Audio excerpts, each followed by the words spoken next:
गर्मी के दिन मंझनिया बेरा एक गधा ह चारा चरत रिहिस। उल्हा उल्हा कांदी ल चबावत चबावत ओह अपन चारों मुड़ा ल देखथे। ओह देखिस कि एक ठन कोल्हिया ह ओकर डहर आवत रिहिस। गधा जानत रिहिस कि कोल्हिया ह भूखाए हावय अउ ओह ओला पक्का खाही।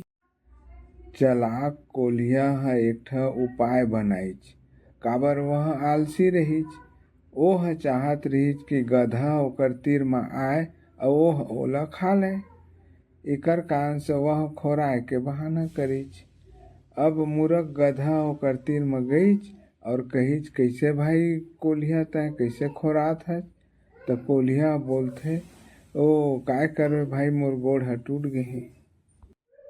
गधा बिना सोचे कहिथे, तैं भूखाए अउ थके हावस अउ तैं अपन शिकार भी नी करच, एकर कारण से तैं मोला खा ले। अगले जन्म म मैं ए त्याग के कारण मैं मनुष्य के रूप धारण करहूँ। लोमड़ी बोलथे, मैं तोला खाना नहीं चाहत हूँ, लेकिन तै जिद करत हस त मैं तोला खा लूँ। अब गधा खतरा ल समझ गे। ओह कोल्हिया ल कहिथे, मोला खाए ले पहिली का तैं मोर पाछू गोड़ म कांटा गड़े हे ओला निकाल देबे का? कोल्हिया ह तैयार हो जाथे।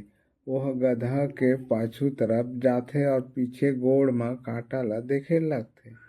तभे गधा ह कोल्हिया के मुंह म जोरदार गोड़ ल मारथे। कोल्हिया ह हुआ हुआ करत ओ जगह ले भाग पराथे।